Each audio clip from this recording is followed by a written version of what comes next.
Виж този вкусен безглутенов хляб. Едно нещо, което го прави добър, всъщност не е само едно. Виждаш ли, тази комбинация от радост и хранителни вещества е направена с най-доброто от Фабрицио и любовта му към земята.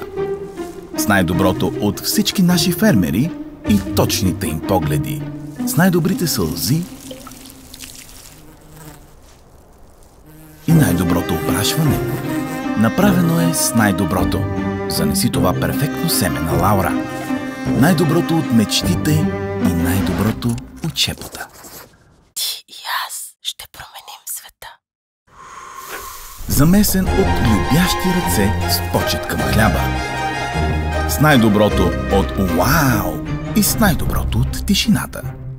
Виж този неустоим безглутенов хляб. Това вкусно малко чудо, то е направено с най-доброто това, което има значение. С най-доброто от нас.